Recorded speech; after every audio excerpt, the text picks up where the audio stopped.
Você sairá sem nada e eu ficarei com nossos filhos gêmeos.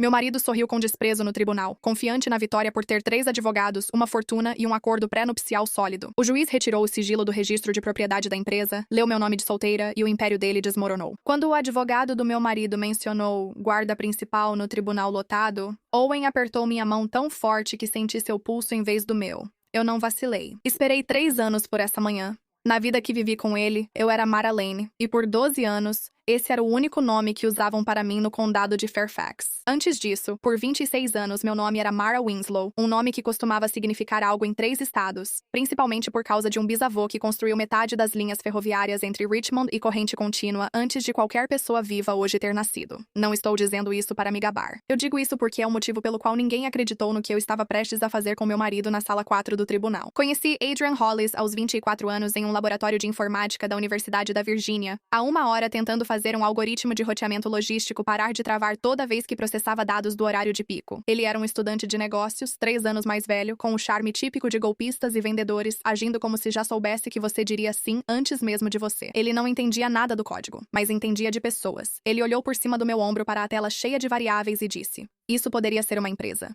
Eu ri dele. Então, 8 meses depois, me casei com ele. Não contei essa parte para ninguém, nem para minha mãe. Criei a primeira versão dos Hollis Transit Systems no quarto de hóspedes do nosso primeiro apartamento, 3 anos antes de Adrian e eu nos casarmos. Eu registrei a patente original com meu nome de solteira, Winslow, porque na época, esse era simplesmente o meu nome. Eu mesma banquei o investimento inicial com o Winslow Venture Trust, fundo criado pelo meu avô. No papel, eu era uma jovem na casa dos 20 anos e muito rica, mas me vestia como estudante sem grana e dirigia um Honda Civic 2009 com 140 mil milhas. Adrian era magnético. Ele era quem conseguia ficar na frente de uma sala cheia de investidores e fazê-los acreditar que o futuro já tinha chegado. Eu era quem garantia que o software não travasse quando precisava roteirizar 4.000 veículos de uma vez. Em algum momento, por volta do 2º ano, sem que nenhum de nós realmente decidisse, a história se cristalizou. Adrian Hollis, garoto prodígio, fundador que se fez sozinho. Mara era a esposa, aquela que aparentemente ajudava.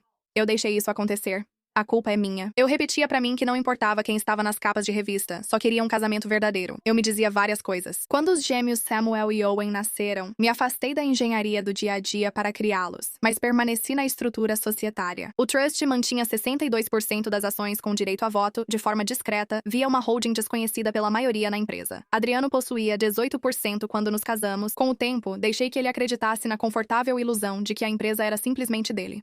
Eu não o corrigi. Eu estava cansada e apaixonada, e realmente achava, que um casamento significava que não precisava ficar marcando pontos. Isso deveria ter sido meu primeiro sinal de alerta. Não que ele fosse ambicioso, mas só eu ficava marcando pontos em segredo. As rachaduras. Enquanto dobrava roupa numa terça de março, 11 meses antes do tribunal, vi no balcão da cozinha o celular do Adriano acender com uma mensagem que não deveria ver. Mal posso esperar por Aspen. Não conte para a R. Eu disse que era só uma viagem de trabalho com uma assistente. Depois de 12 anos casada, não era de surtar por uma mensagem de 6 palavras. 2 semanas depois, notei que ele atendia ligações na garagem de porta fechada. Pensei que era por causa da rodada de financiamento Série C, já que empresas costumam ser discretas antes de grandes anúncios. Em maio, encontrei uma cobrança de hotel em um cartão ao qual eu ainda tinha acesso, tecnicamente. Um cartão conjunto de antes dos gêmeos nascerem que nenhum de nós se preocupou em cancelar. The Broadmoor, Colorado Springs. 2 noites. Adrian disse que estava em Chicago para uma conferência de logística. Liguei para o hotel nervosa, e a recepcionista Denise confirmou a reserva em nome de Adrian Hollis. Um quarto, deu entrada com acompanhante. Ela não revelou o nome, nem precisava. Confrontei Adrian naquela noite na cozinha, enquanto os gêmeos dormiam. Ele nem tentou negar de verdade. Disse que eu era paranoica, que foi um retiro de trabalho. Sobre Paige, o silêncio dele disse tudo. Queria dizer que fui embora naquela noite, mas não fui, achando que poderíamos resolver. Que 12 anos e 2 filhos valiam mais uma conversa, mais uma sessão de terapia, mais uma chance. Marquei uma consulta com a terapeuta de casais, doutora Renata Shaw, em seu consultório aconchegante em Falls Church, com uma máquina de ruído branco zumbindo do lado de fora da porta para que a sala de espera não ouvisse você chorar. Adriano participou de 2 sessões. Na segunda sessão, a doutora Shaw perguntou se ele queria encerrar o caso. Ele olhou o relógio e disse ter uma ligação do conselho em 20 minutos não voltou para a terceira sessão. Naquele tempo, eu achava que ainda podia salvar algo. Isso é o que as pessoas de fora nunca entendem. Por quanto tempo você consegue continuar negociando com uma casa que já está pegando fogo, só porque os móveis ainda parecem familiares? Em julho, 6 semanas após a terapia fracassada, encontrei a segunda rachadura, impossível de racionalizar. Owen voltou para casa após um fim de semana no novo apartamento do pai. Adrian se mudou temporariamente. Disse que era para pensarmos. Me perguntou com voz calma de criança de 8 anos se Paige seria sua nova mãe. Mantive o rosto impassível e perguntei por quê. Ele disse que o papai falou que ela é boa com crianças e que talvez um dia. Eu me lembro de estar de pé no fogão com uma colher de pau na mão e me lembro de decidir exatamente naquele momento, em pé sobre uma panela de macarrão que ia esfriar porque eu simplesmente esqueci dela, que eu não ia mais me surpreender. Não podia mais me surpreender, pois meus 2 filhos vigiavam cada reação minha para saber se o mundo deles estava seguro. Naquela noite, liguei para a Priya pela primeira vez. Não para pedir conselhos, só para perguntar quanto custaria uma consulta e com que rapidez ela poderia me atender.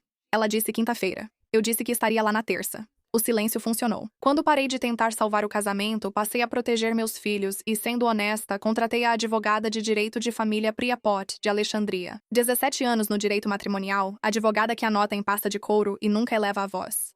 Contei tudo a ela. O fundo, as patentes, a matemática dos 18% contra 62% que Adrian nunca questionou porque nunca teve motivo para olhar. Ele não sabe, eu disse. Priya levantou os olhos do bloco de anotações. Ele não sabe que a esposa dele é dona da empresa dele. Ele sabe que eu tenho dinheiro. Ele nunca perguntou de verdade quem é a dona da empresa. Por que perguntaria? Eu sou só a esposa que teve sorte. Ela não sorriu exatamente, mas algo em seu rosto ficou mais sério. Então não mostramos nossas cartas, ela disse. Ainda não. Nos meses seguintes, enquanto Adrian planejava o futuro com Paige Ellison, sua diretora de comunicação, 29 anos, sempre de blazer impecável e aquela autoconfiança de quem sempre foi chamado de mais inteligente, eu discretamente fazia outra coisa. Peguei os documentos originais do fundo fiduciário em um cofre da agência Wells Fargo em McLean. Pedi a Priya que cruzasse todos os registros societários que a Hollis Transit Systems apresentou ao estado de Delaware nos últimos 9 anos. Contratei um contador forense, um homem de fala mansa chamado Walter Noe, que passou 14 anos na SEC antes de trabalhar por conta própria, para rastrear exatamente o que Adrian havia feito com seus 11 pontos percentuais restantes de participação acionária. O que Walter descobriu me fez sentir um frio no estômago por volta das 23 horas de quinta-feira. Os gêmeos dormiam e meu chá já estava gelado ao lado do laptop. Adrian usou 7 dos seus 11 pontos percentuais como garantia em 2 empréstimos privados que totalizavam 4,3 milhões. Empréstimos que ele nunca mencionou e que, caso a avaliação da empresa caísse, mesmo que pouco, isso poderia acionar uma cláusula de inadimplência que permitiria ao credor tomar as ações de imediato. Ele apostava em segredo a pequena participação que tinha, enquanto afirmava aos mediadores do divórcio e a um juiz ser o único arquiteto e guardião do patrimônio da família. Ainda não o confrontei. O conselho da Priya foi simples. Deixe-o montar o caso como quiser e se sentir seguro numa base que você já sabe estar rachada. Depois, diante do juiz, mostre a rachadura. Foi um conselho frio. Passei a acreditar que essa era a única justiça possível para uma mulher que passou 12 anos sendo subestimada de propósito. Naquele verão, houve noites em que quase desisti, sentindo que a estratégia parecia mais uma emboscada do que justiça, e odiava quem eu me tornava para sobreviver. Lembro de estar no escritório da Priya em agosto, vendo ela desenhar uma linha do tempo no quadro branco, com datas, petições e prazos, e pensando, não era essa a pessoa que eu queria ser aos 38 anos. Queria confiar no meu marido, mas virei a mulher que mantém um contador forense contratado. Você não faz nada errado, disse Priya, lendo meu rosto como boas advogadas fazem. Você está fazendo o que ele deveria ter feito primeiro, dizendo a verdade antes que alguém arranque a verdade de você. Me agarrei a essa frase mais de uma vez nos meses que se seguiram. O relatório de Walter Noe, que recebi no fim de agosto, tinha 43 páginas e li todas 2 vezes. Não se tratava apenas dos empréstimos. Escondido em um apêndice naquela nota de rodapé densa que a maioria só passa aos olhos, Walter identificou várias transferências de uma conta de uma subsidiária da Hollis Transit Systems para uma empresa de fachada chamada Crestline Advisory Group, registrada em Delaware. $180 mil ao longo de 14 meses transferidos, de acordo com os metadados, de uma conta que Adrian autorizou pessoalmente. Walter não podia afirmar com certeza para que servia a Crestline. Os registros públicos de Delaware também não esclareciam, pois listavam apenas um agente registrado e nada mais. Ele apontou isso como inconsistente com a remuneração executiva divulgada e recomendou que eu guardasse todos os registros antes que algo fosse apagado antes da audiência. Eu ainda não sabia da importância da Crestline. Eu só sabia, lendo aquela nota de rodapé à meia-noite com a casa silenciosa ao meu redor, que o homem com quem me casei havia construído toda uma segunda estrutura que nunca me foi mostrada, e que eu estava prestes a entrar em um tribunal contra alguém que teve meses, talvez anos, de prática escondendo coisas à vista de todos. A gravação. A última peça surgiu quase por acaso em setembro, 6 semanas antes da audiência. A Hollis Transit Systems ainda enviava convites de calendário para meu antigo e-mail da empresa, usado anos atrás quando eu participava das reuniões de estratégia. Ninguém pensou em revogar o acesso porque ninguém esperava que a ex-esposa do fundador ainda estivesse conectada a um drive compartilhado ao qual tinha direito legal. Eu não procurava nada quando abri a pasta Reestruturação Q4 Confidencial. Pensei em fechar, mas não fechei. Dentro havia um áudio de 41 minutos gravado pelo sistema de compliance da empresa em uma reunião interna de estratégia, prática padrão para encontros sobre transferência de propriedade intelectual. Obrigatório para a certificação SOC 2 deles. Pausa rápida. Para mais histórias como essa, com melhor qualidade, acesse meu Spotify na descrição. A voz de Adrian é inconfundível. Durante a conversa com duas executivas, perto do fim, Paige diz que, após resolver a guarda, Mara ficará sem dinheiro para lutar e ninguém acreditará que ela construiu algo. Ela se fez de inativa por anos. Minhas mãos tremiam tanto que larguei o laptop. Ao fundo, Paige perguntou: "E os meninos? Eles vão se adaptar." Mais frio e calculista do que jamais ouvi em 12 anos de casamento. Após o divórcio, transferimos os direitos do software para outra holding. Mara pode impedir? Não, se não souber. Ela ainda acredita no que as pessoas dizem. Fiquei à mesa da cozinha até 3 da manhã sem chorar, já além disso, em um lugar mais frio. Pensei nos meninos de 8 anos dormindo que chamavam esse homem de pai e não sabiam que ele já decidira numa reunião que eles se adaptariam à perda da mãe como a uma mudança de tempo. Liguei para a Priya às 7 da manhã. Ela atendeu no segundo toque. Eu disse que tinha algo. Preciso que você me diga se é legal eu ter isso. Era porque eu ainda, no papel, era dona da empresa que gravou. Sala 4 do tribunal. Na manhã da audiência, vesti os meninos com suéteres azul marinho combinando e penteei seus cabelos, tentando criar uma terça-feira comum, embora nada naquele dia fosse normal. Samuel me perguntou no carro se ele teria que escolher quem ele amava mais. Não, eu disse a ele com a garganta apertada. Ninguém pode te obrigar a fazer isso, nem hoje, nem nunca. Adrian chegou com 3 advogados e uma pasta tão grossa que servia de calço de porta. Russell Crane liderou a defesa, um homem corpulento, conhecido na advocacia de Fairfax por ganhar casos de custódia pelo volume de papelada, não pela persuasão. Ao lado de Adrian, Paige nem tentava manter distância profissional, tocando às vezes na manga dele. Às 9h42, a juíza Diane Okafor, com 11 anos de atuação no Tribunal de Família e impaciência para teatrinhos, perguntou onde eu estava. Adrian olhou o relógio. Ela nunca respeitou o tempo dos outros. Paige riu. Ouvi isso depois. Eu ainda não estava na sala. As portas se abriram e entrei segurando Samuel e Owen, um de cada lado. Casaco simples, sem comitiva, só meus filhos e um envelope pardo na bolsa. Os meninos pediram para vir. Contei à juíza. O pai disse que abandonei a família, mas quero que saibam a verdade. Russell então apresentou o argumento que eu esperava. A renda de Adrian, a casa em McLean, meu sobrado alugado a 3 quilômetros e a empresa que Adrian criou do zero. Ele solicitou ao tribunal a guarda principal para Adrian, alegando minha falta de recursos como prova de instabilidade. A juíza Okafor então me perguntou: "Quem te representa?" Respondi que me represento nesta parte. Adrian sorriu, como eu esperava. Peguei minha bolsa, entreguei ao oficial o envelope que Priya e eu preparamos. "Não contesto o acordo pré-nupcial", disse. Assinei e pretendo honrá-lo. A validade de um acordo pré-nupcial depende das informações que o sustentam. O Sr. Hollis reivindicou por anos coisas que nunca lhe pertenceram. Russell se levantou de repente. "Tudo sobre este casamento foi divulgado, meritíssimo, disse controladas, não possuídas. Há diferença. Está nesse envelope que o juiz abriu. Patentes, acordos de acionistas e documentos de trust de até 9 anos atrás." Vi a expressão dela mudar a cada página, na quietude de quem revisa tudo o que achava entender sobre um caso em tempo real. "Sr. Hollis", ela perguntou, "quem fundou a Hollis Transit Systems?" "Eu", respondeu Adrian, e pela primeira vez percebi um leve traço de incerteza em sua voz. "Quem construiu o software de roteamento que a empresa utiliza?" "Eu liderei a equipe." "Não havia equipe", eu disse baixinho. "Eu construí a primeira versão no nosso quarto de hóspedes, 3 anos antes mesmo de nos casarmos." Adrian riu brevemente, incrédulo. "Ela ajudou, mas não faz dela a dona." O juiz mostrou uma patente. O documento traz Mara Winslow como criadora. "Quem é?" "Eu", respondi.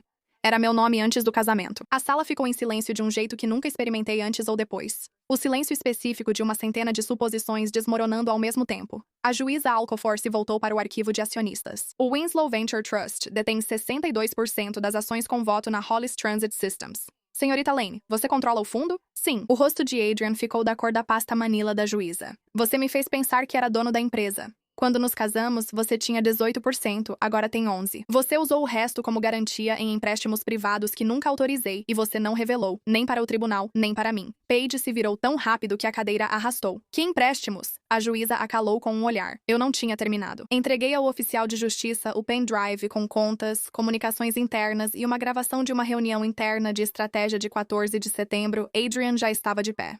"São registros confidenciais." Não roubei nada, afirmei. Possuo 62% da empresa responsável pelas gravações e tenho direito ao conteúdo do pen drive. O Sr. Ngo, nosso contador forense, pode detalhar a cadeia de custódia ao tribunal se necessário. Walter Ngo, que atuou 14 anos na SEC e estava 3 fileiras atrás, fez um aceno profissional. Tem mais um item meritíssimo, falei antes do juiz prosseguir. Uma conta subsidiária transferiu $180 mil em 14 meses para a Crestline Advisory Group. Nossa análise forense não encontrou propósito comercial legítimo nesses pagamentos. Solicitamos ao tribunal que mantenha os registros durante a investigação. O maxilar de Adriano se contraiu de um jeito que eu já conhecia após 10 anos vendo ele negociar. Era o olhar que ele fazia antes de notar que a sala já não podia mais ser convencida. Ele ficou em silêncio. Aquele silêncio falou mais ao tribunal do que qualquer explicação. A juíza pediu à assistente para tocar o áudio. Não vou repetir o que saiu das caixas de som, você já ouviu. Vou contar apenas o que vi. Vi o rosto do pai do meu filho enquanto ouvia sua voz gravada dizer: eles vão se ajustar, e reconheci algo naquele olhar. Não dos 12 anos de casamento, mas de todo vigarista sobre quem já li, finalmente pego acreditando em sua história. Quando a gravação acabou, ninguém se mexeu na sala do tribunal por 1 minuto. Ou pelo menos pareceu. A juíza Okafor olhou para Russell Crane. Seu escritório sabia dessas transferências de participação societária e dessa distorção da avaliação? Não, meritíssima, respondeu Russell, e acreditei nele. O rosto dele assumiu o tom cinza típico de um advogado ao notar que o próprio cliente tinha mentido para ele por meses. A juíza olhou para Adrian e falou com voz fria e definitiva. Sr. Hollis, seu pedido de guarda principal imediata foi negado. As crianças permanecerão principalmente com a mãe até a avaliação completa de custódia. Esta decisão mostra sua disposição de falsificar finanças da empresa, deturpar fatos ao tribunal e usar a guarda dos filhos como moeda em disputa de bens. Encaminho o caso ao promotor do Estado para revisar possível fraude na garantia do empréstimo e espero que o conselho da Hollis Transit Systems queira esclarecimentos sobre a gravação apresentada como prova. Adrian ficou boquiaberto, sem palavras. Você planejou isso? Ele finalmente disse em voz baixa. Para mim, não para a juíza. Você esperou até que todos estivessem olhando. Eu me levantei. Minhas mãos, pela primeira vez naquela manhã, estavam firmes. Esperei, pois achei que você lembraria que nossos filhos também assistiam. 11 dias depois, o conselho da Hollis Transit Systems fez uma sessão emergencial. Eu não estava lá, mas Walter e Ingo estavam como consultores. Depois ele me contou. O conselho levou 40 minutos para votar unanimemente pela remoção de Adrian como CEO, citando violação do dever fiduciário pela garantia não divulgada do empréstimo. A firma de Russell Crane parou de representar Adrian em 1 mês após a denúncia de fraude se tornar pública, pois a seguradora de responsabilidade profissional exigiu isso, segundo Priya soube pela rede de fofocas dos advogados do condado. Paige pediu demissão do cargo de comunicação na mesma semana da reunião do conselho. Não sei o que houve entre ela e Adrian depois e não perguntei. A promotoria abriu investigação sobre a colateralização do empréstimo e 3 meses depois incluiu discretamente as transferências da Crestline no escopo. Walter me falou que uma intimação forense foi enviada ao agente registrado em Delaware e que isso demora. Já aceitei não saber em certos dias se hoje será o dia da solução. Priya diz que é normal. Ela me disse que muitas coisas são normais, mesmo que pareçam estranhas. Encontrei Russell Crane meses depois na garagem do Tribunal do Condado de Fairfax e ele parecia mais velho do que antes. Ele me cumprimentou com um aceno de cabeça discreto, expressando respeito e lamento, e disse: "Você fez o seu dever de casa." Sem saber o que dizer, apenas retribuí o aceno. Pareceu o mais perto de um pedido de desculpas que eu teria de alguém daquele lado, e decidi, com as chaves do carro na mão, que era suficiente. A avaliação da guarda levou 4 meses. O psicólogo nomeado pelo tribunal, Dr. Iyer Marcus Feld, avaliou os 2 meninos separadamente e juntos, recomendando o que o juiz ordenou. Guarda principal sob minha responsabilidade. Visitas estruturadas e supervisionadas para Adrian, desde que cumpra as ordens do tribunal para prestação de informações financeiras. Samuel me perguntou uma vez, algumas semanas depois da votação do conselho, se eu sempre soube que era dona da empresa. Eu sempre soube, disse a ele. Só não achava que importava quem soubesse desde que fôssemos uma família. Isso importa agora? Pensei nessa pergunta por mais tempo do que uma criança de 8 anos esperaria. Importa, eu disse. Porque seu pai esqueceu que vocês dois eram a única coisa que realmente era minha e que eu nunca precisei provar que me pertencia. Ele ainda não entende totalmente, e acho que nem deveria, mas ele segurou minha mão um pouco mais forte na caminhada de volta para o carro. E em alguns dias, esse é o único veredito que importa.